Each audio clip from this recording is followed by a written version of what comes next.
seen the wonder in the year of second life, having come out of the waters with your left behind. If you have soul sick, I see the world in light, I see the world in wonder, I see the world in light. Halo saudara, selamat pagi. Senang kembali bisa bertemu dengan saudara meskipun masih dalam keadaan kita beribadah online ya saudara. Saudara, sebelum kita memulai ibadah kita, saudara, saya baca satu firman. Ini sangat luar biasa sekali saudara. Mazmur 138 ayat 3, firman Tuhan katakan, pada hari aku berseru, engkau pun menjawab aku, engkau menambahkan kekuatan dalam jiwaku. Saudara, kalau kita ucapkan ini setiap hari, kita akan memiliki kehidupan yang luar biasa. Saudara, sebelum kita beribadah online, saudara, kita mempersiapkan hati kita siapkan telinga kita, pikiran kita, supaya Roh Kudus benar-benar hadir di tengah-tengah ibadah kita, saudara. Mari kita berdoa. Bapa yang baik, Tuhan Yesus, terima kasih Tuhan buat pada hari yang begitu indah, yang begitu luar biasa, Tuhan Yesus. Bapa yang baik, Tuhan, kami percaya Tuhan Yesus, ketika kami mengucapkan firman-Mu setiap hari, Tuhan Yesus, Engkau yang akan mengurapi kami dengan Roh Kudus-Mu, Tuhan. Ketika kami mengucapkan firman-Mu, Tuhan Yesus, bahwa Engkau akan menggenapi setiap firman itu terjadi dalam kehidupan kami, Bapak. Terima kasih Tuhan. Pada hari ini Tuhan Yesus, kami sangat bersuka cita Tuhan untuk memulai ibadah kami, Tuhan Yesus, dengan penuh dengan kedamaian, penuh dengan Roh Kudus yang menjamah setiap hati kami satu persatu. Bapa yang baik, Tuhan Yesus, biarkan Tuhan setiap firman yang akan kami dengar pada hari ini, Tuhan Yesus, menjadi firman yang memiliki dampak bagi setiap kehidupan kami. Kami percaya Tuhan, melalui firman itu Tuhan, kami diberkati, hidup kami diubahkan, Tuhan Yesus. Melalui firman nanti, Tuhan Yesus, semua apapun permasalahan kami, Tuhan Yesus, kami serahkan ke dalam tangan-Mu. Bapa yang baik, Tuhan, berkati setiap kami, Tuhan, finansial kami, Tuhan Yesus, setiap pekerjaan kami, setiap usaha kami, Tuhan. Bapa yang baik, Tuhan, kami serahkan ibadah kami mulai dari awal, pertengahan, sampai akhirnya nanti selesai, Tuhan. Roh Kudus-Mu tetap beracara dalam kehidupan kami. Dalam nama Yesus Kristus, haleluya, amin. Halo, selamat hari Minggu, Jemaat Citri Victory, apa kabar? Mari kita siapkan hati kita untuk memulai memuji dan menyembah Tuhan. Haleluya.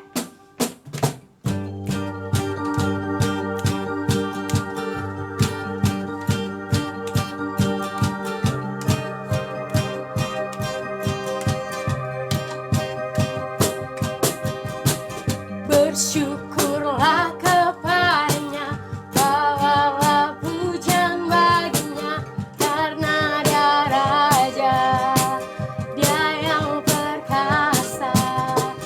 Tuhanlah kekuatanku, Mazmur dan keselamatanku, Dia penolongku, yang beri hidupku. Kau yang berjaya, seluruh semesta sujud menyembah.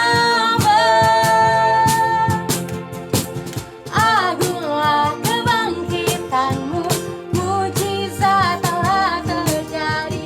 Junjung kasih anugerah-Mu, kekal teguran mulia. Masyurlah perbuatan-Mu, Kau penyelamat hidupku. Kasih-Mu tiada tara, bertahta Kau Tuhan Raja.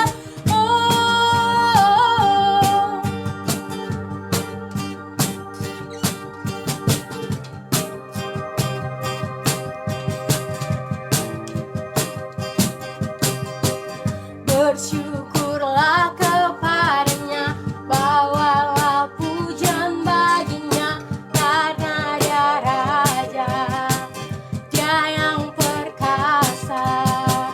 Tuhanlah kekuatanku, Mazmur dan keselamatanku, Dia penolongku, yang beri hidupku. Kau yang berjaya, seluruh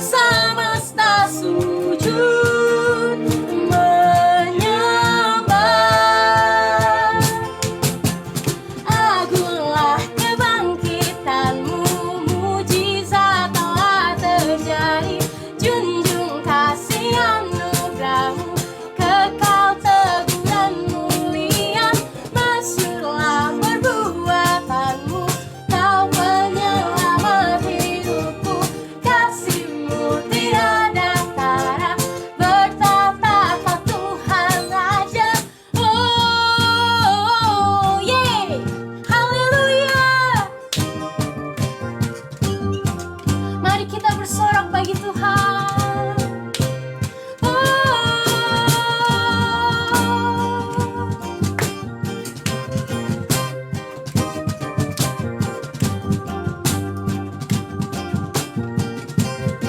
Mari sama-sama kita katakan, Kau yang berjaya, suruh semesta sujud menyembah. Agunglah kebangkitanmu, mujizat telah terjadi. Junjung kasih anugerahmu, kekal teguh dan mulia. Masyurlah perbuatanmu, Kau penyelamat hidupku. Kasih-Mu tiada tara, bertata Kau Tuhan Raja.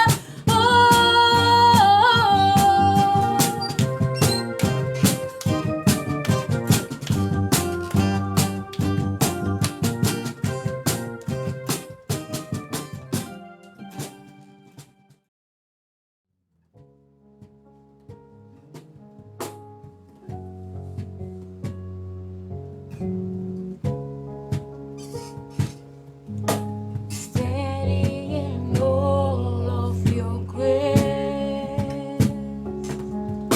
setting my faith in your ways, entering into your presence to behold you face to face. God of heaven and earth, holding me in your embrace, unfailing love that surrounds me. Oh God, I stand amazed, my Jesus, my Lord, You're the love of my life. Wherever you go, wanna be by your side. No longer I, but Christ living in me, serving you for all eternity. My eyes set on you, in His race that I run. No longer my ways, let Your will be done. Make me a servant, my heart ever true. Clinging to the cross, I follow you. I follow you.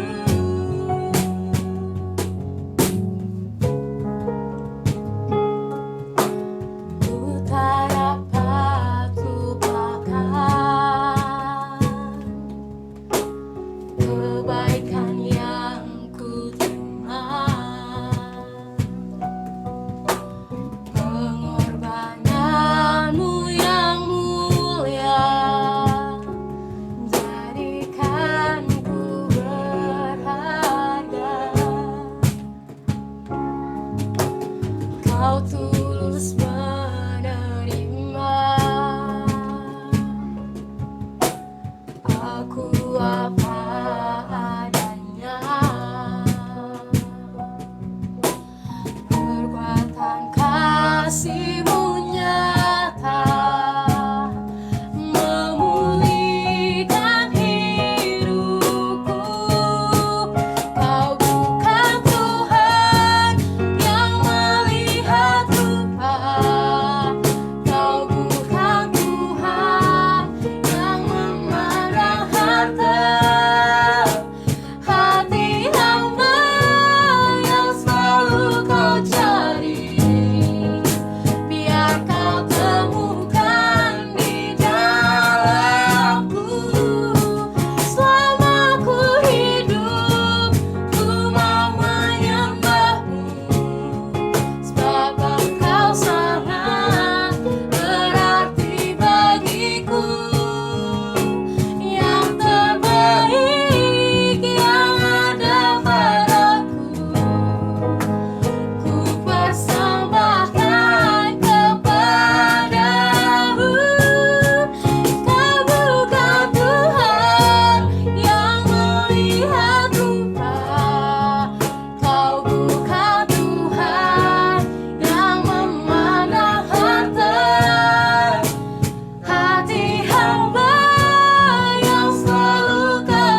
Tuhan yang memandang harta hati hamba yang selalu kau cari. Biar kau temukan di dalamku selama ku hidup, ku mau menyembahmu sebab engkau sangat berarti bagiku. Yang terbaik yang ada padaku, ku persembahkan kepadamu. Kau bukan Tuhan yang melihat rupa, kau bukan Tuhan yang memandang harta hati hamba yang selalu kau cari. Biar kau temukan di dalamku selama ku hidup, ku mau menyembahmu sebab engkau sangat berarti bagiku. Yang terbaik yang ada padaku, ku persembahkan kepadamu, Yesusku.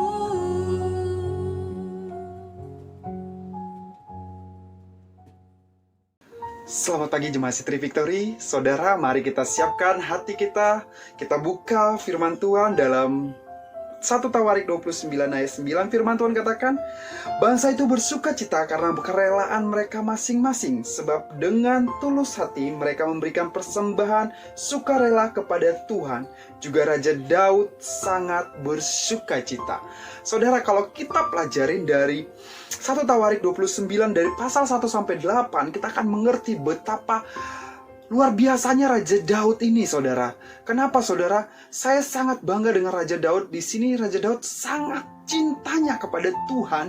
Dia memberikan persembahan dengan penuh dengan hati yang tulus. Dia memberikan semua harta bendanya dengan sukarela, saudara.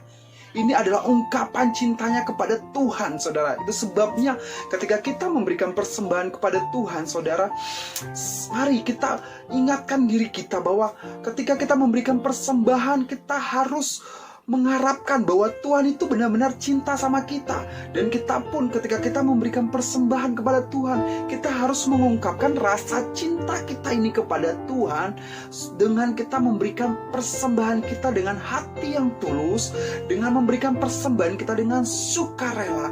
Itu sebabnya, saudara, setiap hari Minggu kita diajarkan untuk mengenai persembahan. Saya sangat senang sekali, saudara. Kenapa? Persembahan ini merupakan adalah ungkapan cinta kita kepada Tuhan. Kalau kita namanya cinta kepada Tuhan, dalam memberi persembahan, tentu saja menurut kita hal yang sangat gembira, saudara. Hal yang penuh dengan sukacita. Itu sebabnya ketika kita cinta sama Tuhan, pasti kita akan memberi dengan sukarela. Kita akan memberi dilandasi dengan hati yang tulus. Dan kita memberi dengan hati kita yang berjolak dengan sukacita yang luar biasa, saudara. Amin, saudara. Ketika kita lakukan ini, saudara, saya yakin dan percaya Tuhan juga akan bersukacita dan sangat bersukarela juga. Tuhan akan memberikan dan memberkati saudara, memberkati kehidupan saudara, memberkati setiap pekerjaan saudara, setiap usaha saudara. Mari, saudara, kita memberikan persembahan kita karena kita tahu kita cinta sama Tuhan. Mari kita berdoa, saudara. Bapa yang baik, Tuhan Yesus, terima kasih Tuhan buat pada pagi hari ini, Tuhan Yesus, kami memberi persembahan kami, Tuhan, dengan sukarela, dengan hati yang tulus, karena kami tahu kami sangat mencintai Engkau, kami sangat mencintai rumah-Mu, Tuhan Yesus. Terima kasih, Tuhan Yesus. Biarkan persembahan kami ini, Tuhan Yesus, Engkau juga mencintainya, Bapak. Terima kasih, Tuhan. Kami serahkan ke dalam tangan-Mu. Haleluya. Amin.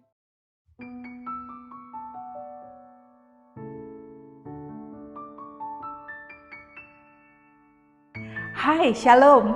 Apa kabar? Senang sekali saya bisa ketemu lagi sama Anda ya, Jemaat Citri di Indonesia. Saya berharap keadaan Anda semua semakin kuat di dalam iman dan semakin bersemangat hidup hari lepas hari, amin. Karena kebaikan Tuhan tidak pernah berubah ya. Kasih setia Tuhan untuk kita tidak pernah berubah. Nah, hari ini saya mau kita share soal grow up. Bahwa sebagai anak Tuhan, sebagai orang-orang percaya, ada satu hal yang Tuhan sangat mau kita lakukan, yaitu bertumbuhlah menjadi dewasa. Begitu. Mari kita lihat bersama, kita baca bersama dari Ibrani 5 ayat 13 sampai 14. Ya, demikian firman Tuhan. Sebab barang siapa masih memerlukan susu, ia tidak memahami ajaran tentang kebenaran sebab dia adalah anak kecil. Tetapi makanan keras adalah untuk orang-orang dewasa yang karena mempunyai panca indera yang terlatih untuk membedakan mana yang baik daripada yang jahat. Nah, surat Ibrani, saya suka sekali ya sama surat Ibrani ini. Salah satunya karena begini, di setiap halamannya itu berisikan ya, dia menyampaikan pesan tentang Yesus yang mulia itu. Kalau Anda baca surat ini, wow, dia sangat menggambarkan pribadi Yesus yang sebelumnya kita tidak pernah sadari atau belum kita sadari sepenuhnya. Ya, dia menjelaskan, surat Ibrani ini menjelaskan bagaimana terang Sang Mesias itu ya membawa kebenaran keluar dari bayang-bayang yang tadinya hukum ya, yang harus kita takuti sebagai manusia dan kita cenderung tidak sanggup untuk menggenapinya. Dia bawa kebenaran itu keluar kepada terang yang ajaib. Surat Ibrani itu ditulis bagi kita, orang-orang percaya masa kini yang sudah dibawa keluar dari gelap menuju terang, dari keraguan menjadi orang yang beriman. Arti Ibrani itu sendiri adalah orang-orang yang menyeberang. Gitu ya. Dan saya sangat bersuka cita ayat ini juga memberikan peringatan kepada kita supaya sebagai orang percaya, supaya jangan sampai kita murtad. Loh, udah diselamatkan, kok bisa murtad? Bisa. Kalau Anda baca seterusnya nanti Ibrani 6 ya, dia akan menjelaskan bisa murtad. Jadi peringatan supaya kita jangan sampai murtad itu sudah mulai dituliskan sejak awal surat ini.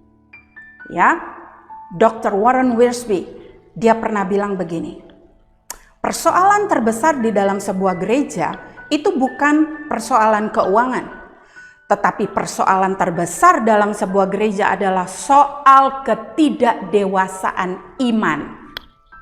Nah, itu sebabnya surat Ibrani itu mengingatkan kita supaya kita jangan murtad, bertumbuhlah.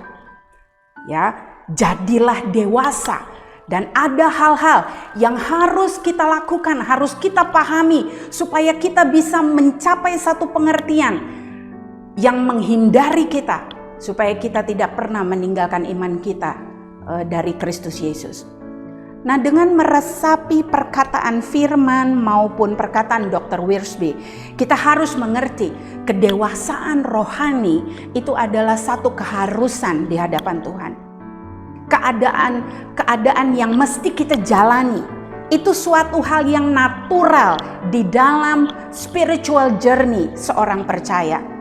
Kedewasaan rohani itu merupakan satu proses, dan proses itu proses yang panjang. Tidak pernah ada seorang bayi tiba-tiba saja dia bisa jadi orang dewasa, enggak. Tapi harus melewati suatu tahapan, dan untuk menjadi dewasa butuh satu komitmen untuk bisa melakukannya terus-menerus dengan setia. Ya, nanti kita akan belajar. Nah, sekarang pertanyaannya, apa yang membedakan seorang bayi ya dengan seorang yang dewasa? Itu yang mau kita share hari ini. Yang pertama itu adalah pengajaran. Yang membedakan antara bayi dengan orang dewasa yang pertama adalah, sekali lagi saya ingatkan, pengajaran. Bayi itu tidak bisa makan makanan yang keras. Firman Tuhan yang tadi kita baca bilang, bayi hanya bisa makan makanan yang lembut, yang lembek, yang lunak, susu, dia bilang. Ya, artinya apa? Maksudnya apa? Bayi itu nggak bisa menerima pewahyuan yang terlalu dalam, pewahyuan yang keras, ya, pewahyuan yang membutuhkan atau berbicara tentang pengorbanan, pewahyuan tentang kedalaman pengenalan akan Allah. Bahkan bayi tidak bisa menerima peringatan-peringatan yang terlalu keras, teguran-teguran yang keras terhadap dosa. Ya, dia bisa menerima, hanya baru bisa menerima ajaran-ajaran dasar, ajaran-ajaran pokok tentang Tuhan. Ya, dia bisa menerima ajaran tentang keselamatan, kebaikan Tuhan. Betapa Tuhan itu baik, betapa Tuhan itu sayang sama kamu, dan seterusnya dan seterusnya. Untuk awal-awal oke saja. Ya. Tapi untuk seterusnya tentu tidak. Bayangkan ya, waktu masih kecil kalau ada bayi kita kan suka ya lucu ya, mereka lucu ya. Jadi kita suka, oh tuh lucu gitu ya. Tapi bayangkan waktu dia bertumbuh dewasa, orang dewasa biasanya sudah tumbuh bulu di mana-mana ya. Bulu di janggut, bulu di dagu, bulu brewok ya, bulu dada ya, bahkan di sini gitu ya. Terus kita masih bikin mereka begini, ucuk. Ada yang salah dalam hal itu ya. Kita kalau lihat orang kayak begitu biasanya kita bilang apa? Orang ini mengalami keterbelakangan sesuatu nih. Keterbelakangan mental, ada yang salah itu, gitu ya. Karena tidak selamanya manusia yang bertumbuh itu adalah bayi. Bayi hanya bisa menangkap kebenaran-kebenaran yang mendasar, tetapi orang dewasa, Firman tadi bilang apa? Firman mengatakan orang dewasa tidak lagi mengkonsumsi susu, tetapi makanan yang keras, strong meat. Bahasa Yunani aslinya itu stereos. Stereos itu punya arti dasar itu padat, keras, kokoh, solid, dan bukan hanya itu, murni. Gitu ya. Sementara seorang bayi ayat 13 itu kalau kita baca di terjemahan bahasa aslinya, dia berbicara begini, infant is not yet pierced with the revelation of righteousness. Seorang bayi belum tertusuk, apeiros, belum tertancap. Pengertiannya belum tertancap, belum tertusuk. Apeiros adalah belum berpengalaman dengan pewahyuan kebenaran.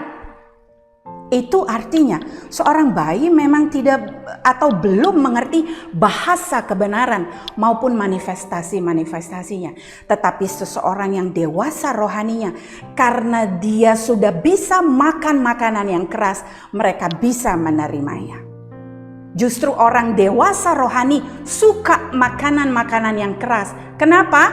Dia bisa melatih otot-otot rohaninya.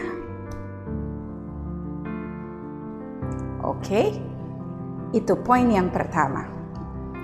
Yang kedua, apa yang membedakan bayi dengan seorang dewasa? Yang kedua, selain pengajaran, yang kedua, pengalaman. Katakan bersama saya, pengalaman. Ya, tadi kita udah baca ya soal bayi dikatakan apeiros, belum tertancap, belum tertusuk, dikuasai oleh kebenaran. Itu sebabnya mereka kurang punya pengalaman, kurang berpengalaman dengan kebenaran-kebenaran itu. Berbeda dengan orang dewasa. Ayat 14 itu dibilang begini. Dalam versi The Passion Translation kalau Anda baca, itu bagus sekali ya. Di ayat 14 dibilang begini. Orang dewasa terlatih dengan baik oleh apa yang mereka alami. They have an adequate experience with that revelation of righteousness. Ya, mereka karena mereka punya banyak pengalaman bersama kebenaran, mereka bisa menangkap, memiliki suatu pengertian tentang membedakan mana yang baik, mana yang jahat.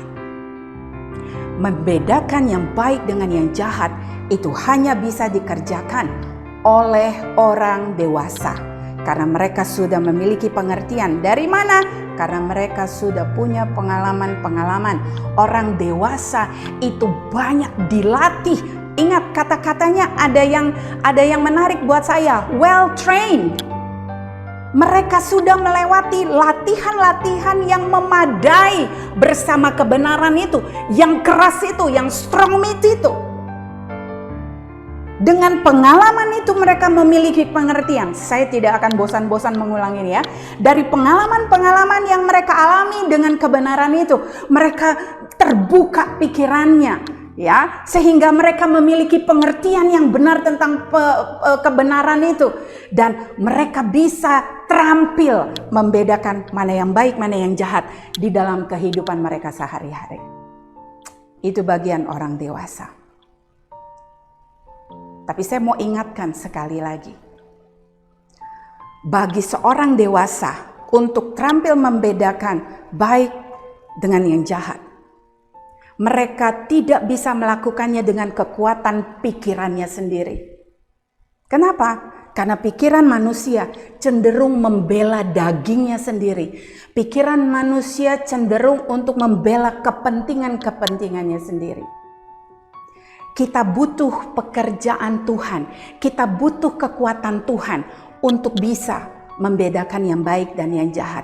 Dan Tuhan bekerja di dalam roh manusia, di dalam roh orang dewasa itu.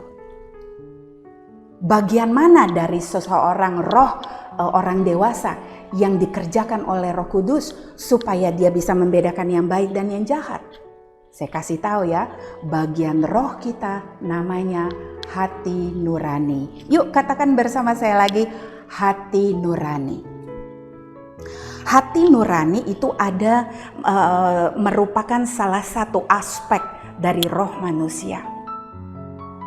Dan di sanalah hati nuranilah tempat Roh Kudus bersemayam. Itu sebabnya waktu kita mau melakukan sesuatu yang bertentangan dengan prinsip firman Tuhan, kita suka bilang, hati saya kok ngomong ya, tiba-tiba ada yang ngomong ya gitu ya, ada yang ngomong bilang jangan loh gitu ya. Kalau kita lagi dikatakanlah ada orang jahat sama kita, terus biasanya pikiran kita bilang apa? Balas, nyaut dong, kan kamu yang bener ya. Masa yang bener diam aja, kalau kamu diam aduh kelihatannya bodoh sekali. Tapi lalu ada suara kan, biasanya suara Roh Kudus itu justru kejepit ya, pelan-pelan ya toh ya, dan dia bilang gini, jangan balas yang jahat dengan yang jahat, itu salah. Balas yang jahat dengan yang baik, itu yang benar sesuai sama firman Tuhan. Walaupun dia kejepit, perhatikan sifatnya. Suara hati nurani itu, suara Roh Kudus di dalam hati nurani kita selalu berpihak kepada kebenaran. Sementara suara dari pikiran kita selalu berpihak kepada daging kita. Pengertian itulah yang membuat orang dewasa rohani terampil mengenali mana yang baik, mana yang jahat. Persoalannya adalah hati nurani, tempat Roh Kudus itu bersemayam di dalam roh kita, haruslah murni. Coba bilang sama kiri kanannya, hati nurani kita mesti murni loh bro, sis. Ya, ya, memurnikan hati nurani itulah pengalaman-pengalaman kita setiap hari bersama Tuhan, bersama kebenaran itu. Ya, kemurnian hati nurani itu menjadi bagian dari orang-orang yang mau beranjak dewasa. Sebelum memasuki tahun 2021, di akhir tahun kemarin, akhir Desember 2020, Tuhan mengingatkan kami, ayo coba kamu doa ya, cari wajah Tuhan untuk tahun depan. Kira-kira apa sih yang Tuhan mau bikin? Dan Tuhan itu baik.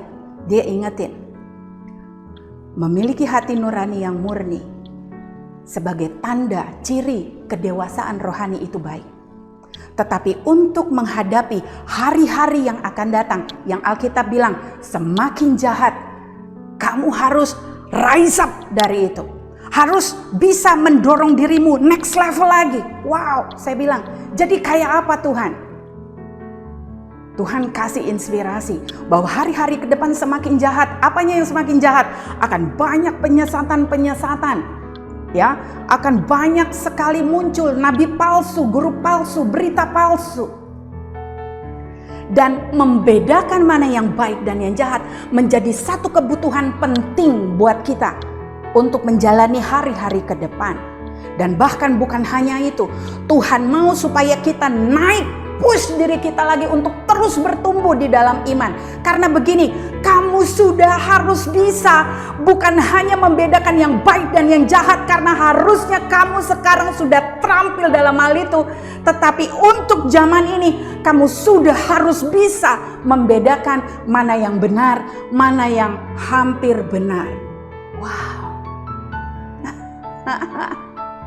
Berarti begini Bapak Ibu, brother sister, pengenalan kita akan kebenaran itu harus semakin dalam. Kita harus semakin lekat dengan kebenaran itu. Dan hidup kita harus dipenuhi dengan pengalaman-pengalaman bersama kebenaran itu. Jangan pernah menolak waktu Tuhan lagi melatih kita. Kalau ada kata latih berarti begini, ada satu pekerjaan yang harus kita lakukan terus-menerus sampai sesuatu itu menjadi kebiasaan. Dan waktu kebiasaan itu kita ulang lagi, maka kebiasaan itu akan menjadi karakter kita, menjadi bagian hidup kita. Dan you know what? Karakter kita akan menentukan masa depan kita. Wow. Lakukan ini, praktekkan ini. Saya percaya kebenaran tidak pernah berhutang. Masa depan yang cerah, gilang gemilang kata firman, itu pasti jadi bagian kita. Amin. Saya ingat waktu Tuhan melatih ya hati nurani saya bertahun-tahun yang lalu. Ya, dimulai dari hal-hal kecil. Karena cara Tuhan mendidik itu pasti dia mulai dari hal-hal kecil. Firman-Nya kan ngomong begitu ya. Setia hal kecil, nanti baru kamu dipercaya hal besar gitu ya. Saya udah bertobat waktu itu ya. Sekitar 4-5 tahun setelah menikah.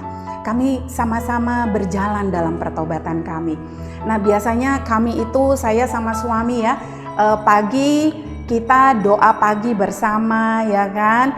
Terus kita sharing sebentar. Nah pagi hari itu suami saya lanjut tidur lagi. Dia tidur lagi. Saya enggak, saya tetap baca firman, saya berdoa. Nah waktu saya lagi berdoa sama Tuhan, Tuhan ingetin saya. Dia bilang begini, ada satu hal belum diberesin. Dia cuma taruh satu kata. Dia bilang gini, Cak, Paris. Saya bingung ya, Paris, apa maksudnya Paris? Lalu Tuhan ingetin, bohong soal Paris. Saya ingat-ingat lagi, apa ya bohong soal Paris, apa? Oh my God, saya baru ingat. Waktu saya masih katakanlah PDKT ya, kita masih pendekatan gitu, baru taraf-taraf kenalan sama suami saya, Gideon itu ya itu beberapa tahun, 3 tahun sebelum kami menikah gitu ya, belum ada harapan masa depan bagaimana kayak sekarang ini, belum ya. Gini, saya cerita sama dia tentang kota Paris. Aduh, I hate to lie, but itu hari saya bohong sama dia ya. Saya bilang begini, kamu udah pernah ke Paris belum? You know what? Paris is a wonderful city, you know. Paris itu adalah kota yang sangat indah ya. Paris itu, my God, sampai malam barnya masih buka.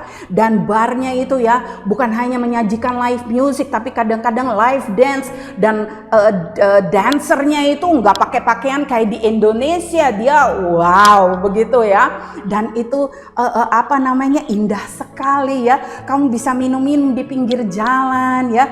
Dan dia punya jalan sangat sejuk, sangat nyaman ya. Kamu tahu nggak kalau di Paris itu seperti negara banyak Eropa lainnya itu dari konblok, tapi konbloknya rapi, nggak kayak di sini ya. Konbloknya banyak yang naik turun ya. Kalau diinjak air dalamnya muncrat, nggak rata dan sebagainya ya. Tapi semuanya itu baik kalau di Paris, and so on and so on. Tiba-tiba Tuhan ingetin begini, kamu bohong soal itu. Kenapa? Karena sebenarnya saya belum pernah ke Paris. Oh my God. Saya bilang sama Tuhan, Tuhan, saya kan udah bertobat. Waktu saya terima Yesus pertama kali, waktu saya bertobat, kan itu bagian dari yang saya minta ampun gitu loh sama Tuhan ya. Ampuni segala dusta saya, kejahatan saya, kan gitu ya. Udah kelar dong, saya pikir gitu. Tuhan ingetin, kamu sama saya udah kelar urusannya. Tapi kata Tuhan, sama laki-laki yang itu yang lagi tidur itu, belum. Kamu belum pernah bereskan. Dan sampai hari ini dia masih percaya kamu sudah pernah pergi ke Paris. Sampai hari ini dia masih hidup dalam kebohonganmu itu. Saya malu banget ya Bapak Ibu ya. Saya pikir udah kelar. Sama Tuhan udah selesai. Belum. Ya. Jadi aduh Tuhan, ini cuma mau hidup benar. Saya kepingin hidup saya tidak ada penghalang di hadapan Tuhan. Saya mengejar kemurnian hati nurani saya. That's why dengan berat hati ya, saya samperin suami saya lagi tidur lelap ya. Terus saya ingat, menurut ilmu pengetahuan kalau mau bangunin orang supaya dia jangan kaget, itu pencet jempol kaki kanannya pelan-pelan, dia akan bangun dengan damai sejahtera gitu kata pengetahuan waktu itu ya. Jadi saya praktekkan itu. Saya pencet jempol kaki kanannya pelan-pelan. Bener loh Bapak Ibu, waktu itu suami saya bangun nggak pakai kaget ya, bangunnya demure sekali gitu ya, damai ya, biasanya kan gitu ya, heboh gitu kan. Kali itu kok dia bangun dengan damai ya, tapi masih setengah sadar. Ya saya pikir begini, saya akan manfaatkan itu, mumpung dia baru sadar, saya cepet adakan pengakuan gitu ya. Terus saya bilang dong sama suamiku, aku minta maaf ya Gideon ya. Kenapa? Katanya setengah bingung gitu ya.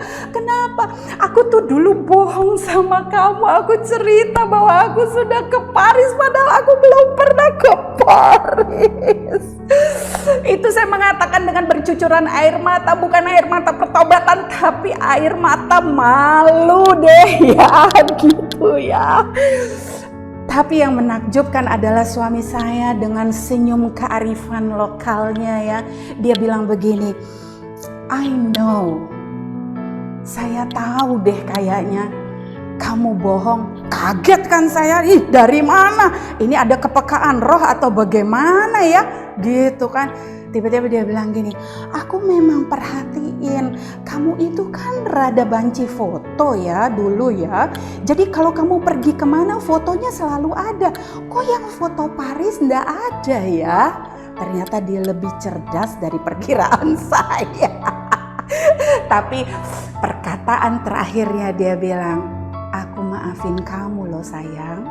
Ya, terus sebagai bonus dia bilang gini, sini aku doain biar kamu jangan berdusta lagi dengan kuasa Roh Kudus. Pergilah dan jangan berbuat dosa lagi. Wah, perkataannya jadi mirip Yesus ya. Tapi mulai hari itu I am free. Saya latih melatih hati nurani saya untuk tetap murni di hadapan Tuhan. You know what? Mulai hari itu saya tidak takut lagi kalau Tuhan ingatin ya.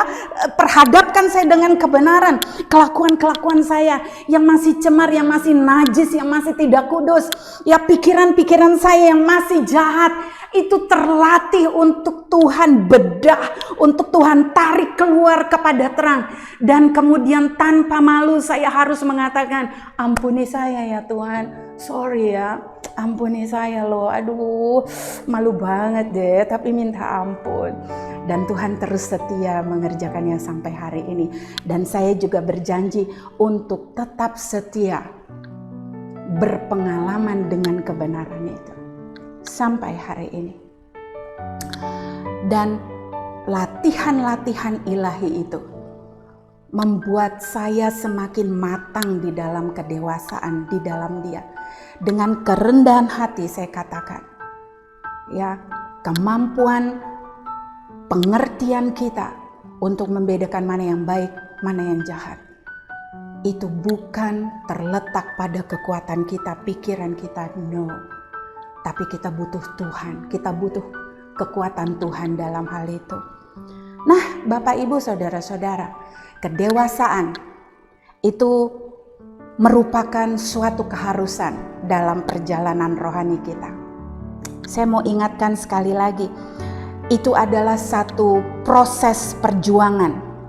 Kerohanian yang dewasa itu hanya bisa kita dapatkan dari ketaatan kita kepada Tuhan, kecintaan kita kepada Tuhan, kecintaan kepada firman, dan bukan hanya ketaatan kita, kecintaan kita untuk mengejar pengajaran-pengajaran itu. Enggak, tapi begini, kebenaran yang kita dapatkan, pewahyuan yang kita dapatkan dengan rela dan sadar kita praktekkan, kita manifestasikan dalam kehidupan sehari-hari. Saya percaya untuk Anda semua bertumbuh menjadi dewasa, bukan hanya sekedar dewasa, tetapi orang-orang dewasa yang kuat dan sehat di hadapan Tuhan, sehingga pengertian Anda semakin matang, mampu membedakan mana yang baik, mana yang jahat, ya, itu makin menjadi tajam. Karena jangan lupa, yang memampukan Anda dan saya melakukan itu, menjadi dewasa, berpengertian, membedakan yang baik dan yang jahat itu, kita beroleh bantuan dari Raja segala raja, Rohnya yang kudus yang Dia taruh di dalam kita semua. Grow up, jadilah dewasa, bertumbuhlah bersama Dia. Tuhan berkati Anda semua hari ini.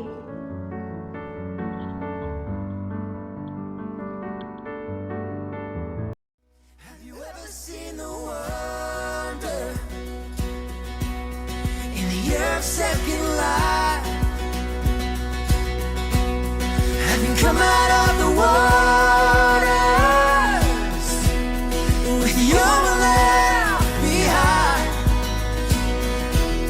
If you have so say, I see the world in light, I see the world in wonder, I see the world in light, burst in a living color. I see the world your way, and I'm walking in the light.